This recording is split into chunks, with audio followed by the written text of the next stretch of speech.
chat now with Daniel. Hello. Daniel, what did you used to do, Daniel? Where did you used to work? I used to work at Global ATS. Yes, and after that? At Bristol Airport. Yeah. I was a dispatcher at Bristol Airport. Okay, but you've also been an approach controller, haven't you? Mm-hmm. Yeah. And where was that? Right here. Right here. So what is the difference between an approach controller and a tower controller, and why? What are basically the different qualifications or criteria you need to do both? Which is the most senior? So right from the seniority isn't necessarily a thing in it.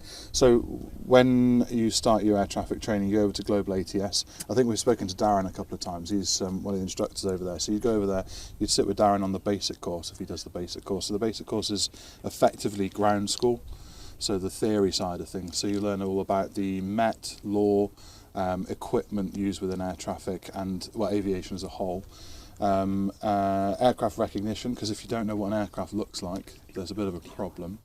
And then you do a little bit of simulator work in the basic course as well. Once you've passed that, then you can go on to do what's called a rating course. So rating would be aerodrome, approach or radar. NATs do obviously the area side of things, but they're the only people in the country that do the area stuff. What does NAT stand for? National Air Traffic Services? I don't know. I don't work for them. You're the only one that doesn't. Sorry, go on. The only one that doesn't, yeah.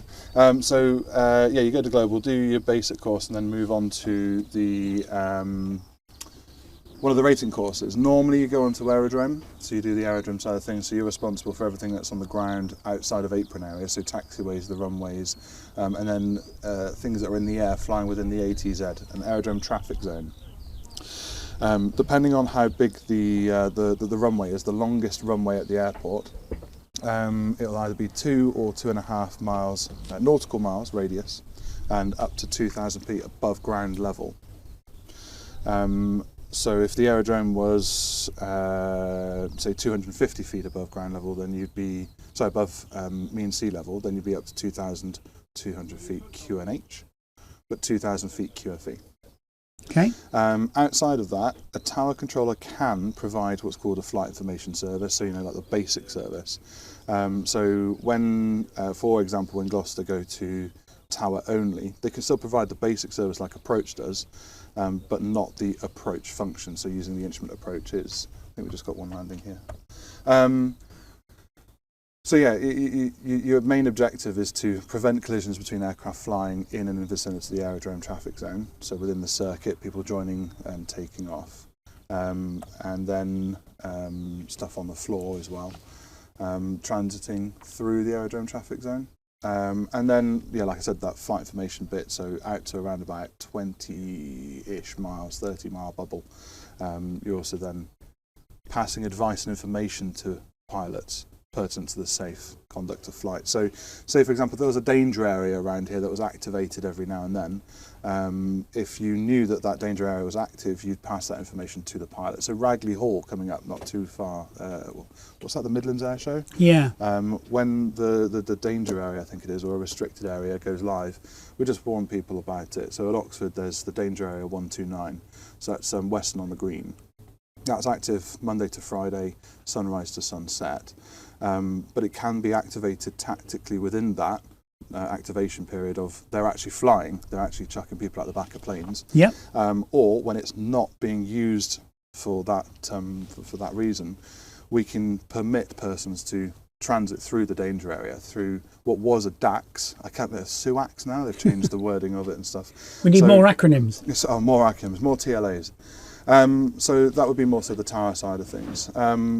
With the approach side of things, the only big difference between what I said there with the flight information service of tower providing a basic service is, yes, approach are doing the same thing, but they're also allowed to provide the instrument approach clearances. So they'll provide a separation standard, so put people into the hold 1,000 feet apart or a predefined deconfliction minima. So a good one that we used to use here was 5-minute flying time from the holding pattern.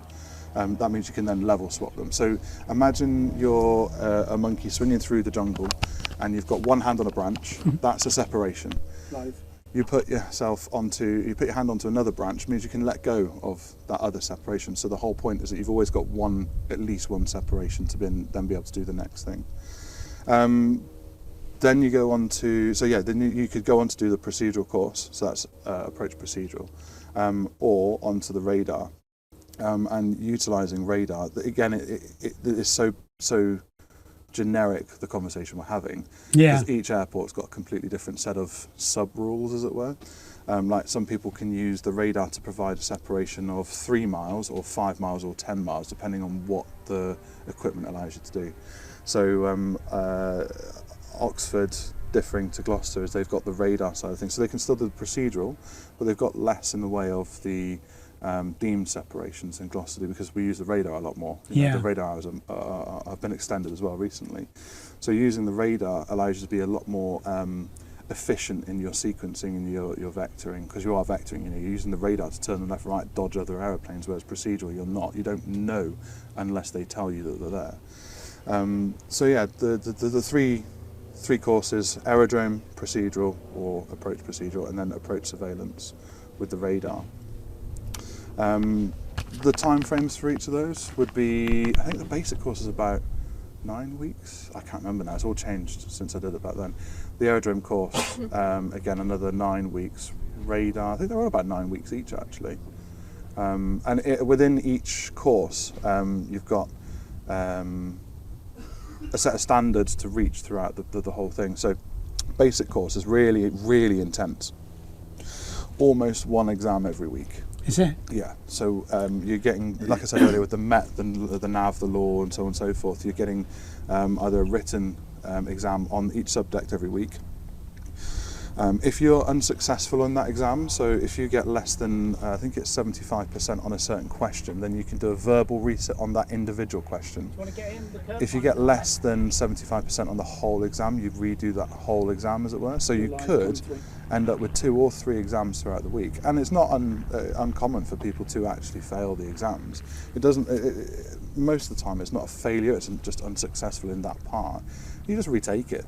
But it's more than what's what I'm looking for? More focused on that specific issue. So when I did the course, I made a big boo-boo on the special VFR side of things. Did you? We don't have special VFR in Class G because it's only within controlled airspace, mainly Class D, and the objective of that is so that when the visibility or the cloud level comes down to such point that it precludes VMC, you can still fly out VFR, VMC, but the whole point of it is to literally get airborne, get out of the aerodrome traffic, the CTR, or to get into the CTR. You can still transit VFR if in-flight conditions are such that you can fly VFR under the VMC criteria, but you'd have to stay clear of the ATZ and or the traffic pattern. And you might be restricted a little bit more you will be restricted by the visibility or the weather that's going on at the time. But special VFR is an interesting one because whilst it still says VFR, you do need to separate special VFR from IFR traffic. But yeah, going back to a little bit more about the course side of things. So yeah, you do your rating courses at the college. Then you go to a unit, you go through the level, what's called a unit training plan, a UTP. So I've just finished the UTP at Oxford. It's in 3 stages. So the first phase is transitional. So you've done all the stuff at the college. You then go to the unit, you do transitional training, which is about the airport, how air traffic control at that specific unit. A difference that I found from coming from here to Oxford is the taxiway instructions. So, at Gloucester, they just say taxi holding point Alpha 2, off you go, done. Yeah. Whereas at Oxford, we give the whole thing. Do you? The standard so taxi holding point Charlie 1, runway 19 via taxiways Alpha, Bravo and Charlie. Whereas at Gloucester, they just say taxi holding point Charlie 1, cross runway 04. What's the difference between the two? I don't see that. The difference between giving a taxiway routing, there's literally the difference there. But there's a few other isms at each airport. So what type of aircraft can go down certain type of taxiway or certain width of taxiway? What type of aircraft can park on certain areas? It's a bit like going from driving one car to driving another. They don't all act exactly the same, like the biting point's a bit different. It's just the subtle differences between the two. So yeah, the college teaches you how to say clear for takeoff, clear to land, and a little bit more about the actual background of air traffic, the raw controlling. And then when you go to unit, the transitional training is there to get you familiar with the local side of things, yeah, the local procedures. LVPs actually is a really good example. So low visibility procedures will be completely different from one aerodrome to another aerodrome. Yeah, anyway, so that's a transitional training. So it's a theory based. You sit upstairs for a little bit and you watch what's going on from one side. You watch an OJTI, an on-the-job training instructor, for a little bit. You get to understand how the strip marking works, how the strip bay works, what the general traffic kind of does. It sounds weird, but yeah, planes don't just do one thing every single time. They'll do something different every single time. As you and I, when we've gone flying, you know, when you're joining, you know, okay, last minute might switch onto a different runway, and that means a completely different joining side of things. Anyway, so yeah, the transitional training, which is depends.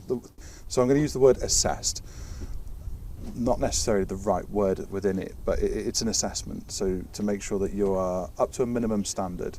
Then you go through level 1, which for most places means at the end of that phase, you're able to control light intensity traffic on your own with help from your instructor at level 2 or level 3, so medium or heavy traffic.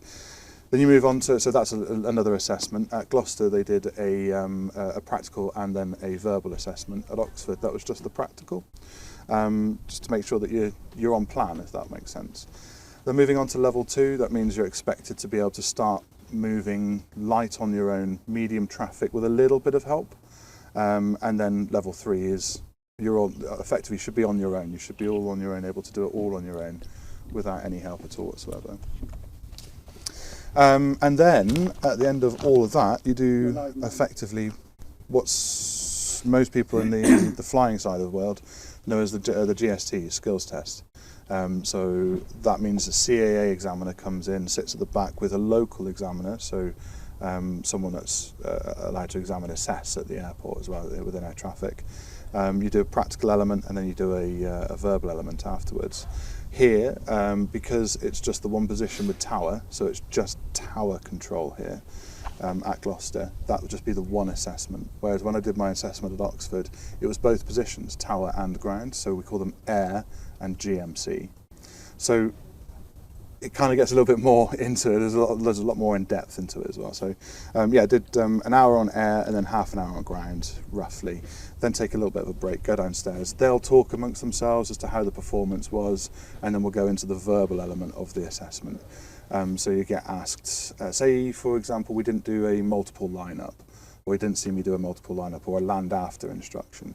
That's a real good question to ask to understand, to get the understanding that I know what's going on. So effectively, the whole point of the assessment is that I can say to you what I know. I can show that I can provide the service safely, orderly and expeditiously, and then hopefully at the end of a grueling 4 or 5 hour day, you get your squiggle in the book and then you can go off and crack on live. So wow. Yeah, that took around about 3 months at Oxford for me to do that because the weather wasn't too good. And then putting a time frame actually on that, I did 121 hours I think it was at Oxford, of which some of them are split doing just the ground and just the air, because the way that you work together as a team, when you're on your own, you've got the whole thing yourself, you're doing the whole thing. When you split the air and ground, certain parts of the aerodrome are delegated to the air controller and certain parts of the aerodrome are delegated to the ground controller. Do you sit in the same physical place? No, because otherwise someone would be sat on my lap. No, but in the same... Yeah, of course, yeah. So the setup, so one sits one side, one sits the other side. But take, for example, taxiway Bravo. When you split taxiway Bravo, depending on which way the runway is, the configuration as well. So if you're on 19, taxiway Bravo and taxiway Charlie are designated to the ground controller. So if the air controller wants to cross a helicopter over those taxiways, we've got to talk to each other. And if you've got a lot going on up and down, and can I cross Bravo? Yeah, go for it. Yeah. So it is literally next door to each other. So there's no need to ring the phone line and so on and so forth. However, another difference actually between Gloucester and Oxford is that Gloucester's approach controller is sat right next to the tower controller. So you can have that, oh, by the way, this one's doing that, this one's doing that, this one's doing this, like that.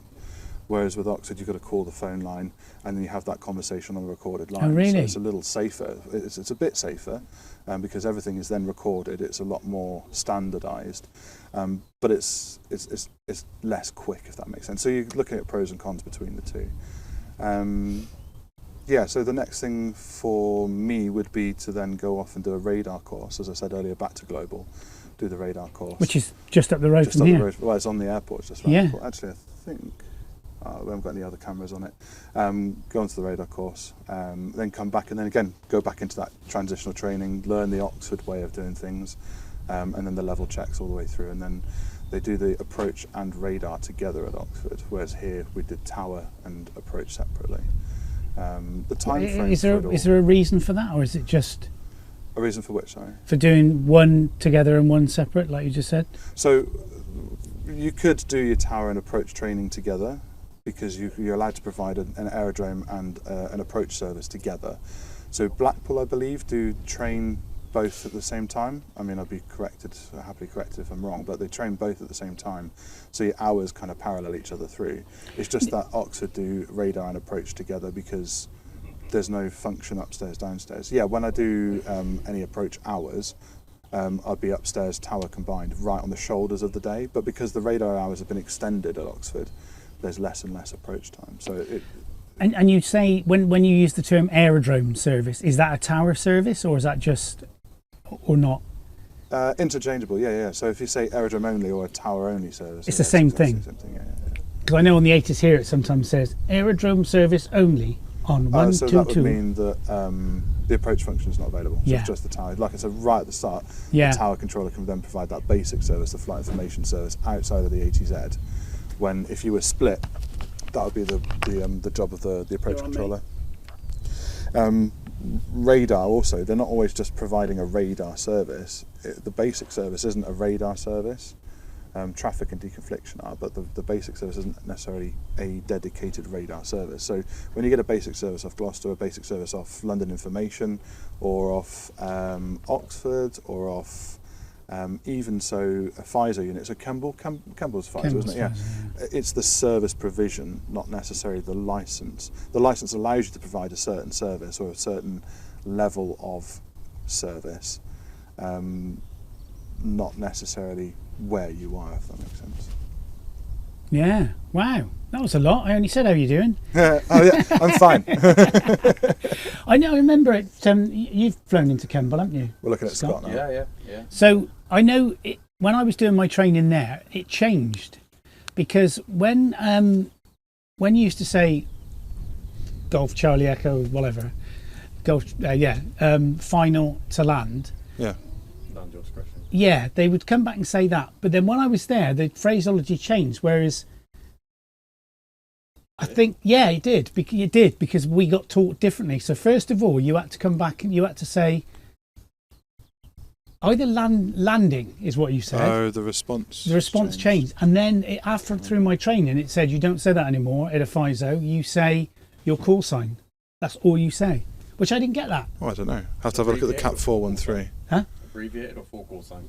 Whichever you were last on frequency as. I generally just still say landing. I had it last week in Solent. Let's have a look at the CAT 413. That'll tell you everything.